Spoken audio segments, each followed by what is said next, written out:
Lorsqu'il est revenu, ma mère a senti qu'il était fou. Mathieu Simonet qui parle des nuages. C'est lui là. Sa mère, elle aussi, lui livre quelques recommandations. Tu peux écrire que je suis une pute, une alcoolique, une salope, mais je t'interdis de ne pas parler de moi. Mathieu Simonet publie son premier livre en 2010. En 2012, dans La maternité, il raconte les 15 derniers jours de sa mère au sein d'un centre de soins palliatifs. En 2016, avec Barbe Rose, il consacre un roman à son père. C'est un livre sur la filiation, sur la transmission, sur le hasard, sur comment aimer son père quand les choses sont très compliquées à la base, comment devenir adulte en aimant son père. Il aime développer des expériences d'écriture collective. En 2014, dans 37 établissements de l'assistance publique hôpitaux de Paris, il propose à 1000 patients d'écrire leur adolescence. Les carnets sont ensuite confiés à des collégiens et des lycéens et des concerts littéraires sont organisés. Chez les personnes hospitalisées, le témoignage qui revient souvent, c'est de dire on ne s'est pas senti patient, on est un projet pas parce qu'on est patient, mais parce qu'on En tout cas, ça a l'air d'être un mec intelligent. Donc, Les projets sont menés notamment avec des détenus de la maison d'arrêt de Villepinte.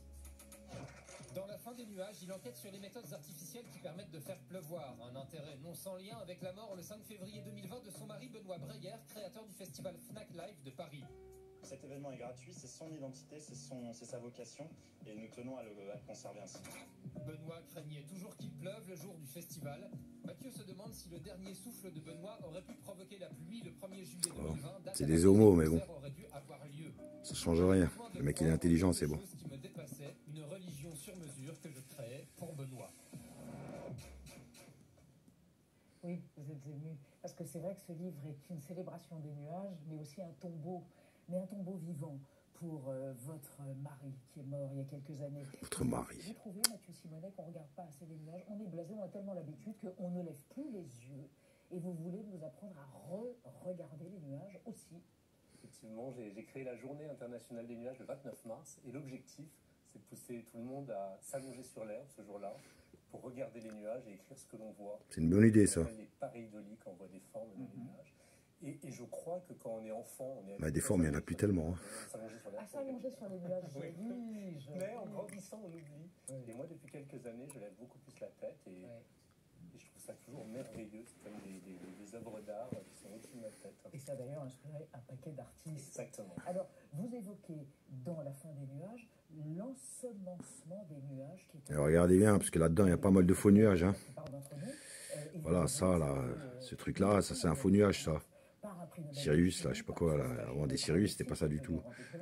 Altostratus, c'est la même chose. Bon, il y en a pas mal quelques-uns, vous avez déjà une liste détaillée.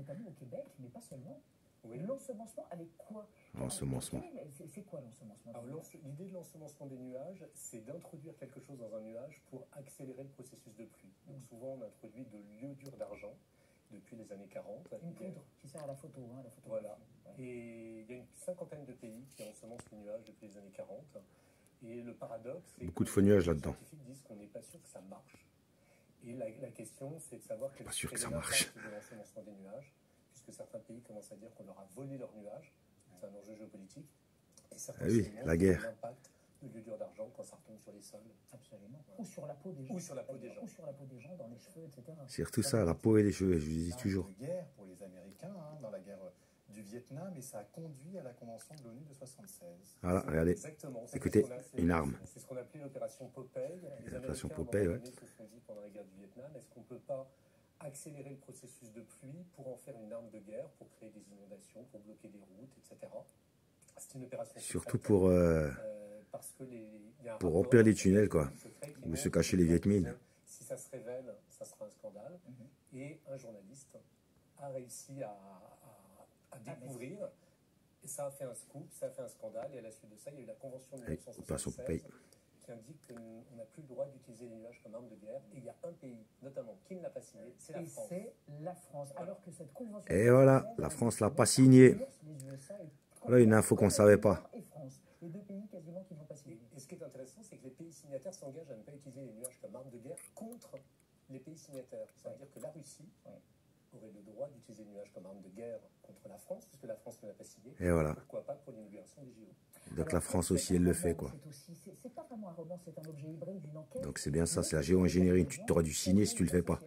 Enfoiré. En France, ensemencer les nuages pour tenter de réduire la taille des grêlons quand la grêle tombe. Et vous avez Écoutez-moi ces conneries. qui sont d'une extrême bonne foi, mais qui vous disent et qui vous ont dit, bah oui, on le fait parce que la grêle dévaste nos cultures. Et du coup, votre position, elle est très nuancée sur cet ensemencement. Alors, moi, je milite pour une politique du doute. La politique du doute, c'est de se dire que mon intérêt, c'est pas de dire ce qu'il faut faire ou pas faire, c'est de dire qu'il faut travailler de manière pluridisciplinaire, il faut changer d'avis. Et depuis que je m'intéresse à ce sujet, j'ai changé d'avis plusieurs fois et je changerai encore d'avis. Donc pour l'instant, je suis vraiment dans la... Je dis souvent qu'il y a d'abord une politique de l'attention, c'est pour ça que l'art, regarder les nuages, c'est important, et ensuite il y a une politique du doute, et puis après il y aura une politique de l'efficacité, mais ce sont des étapes différentes.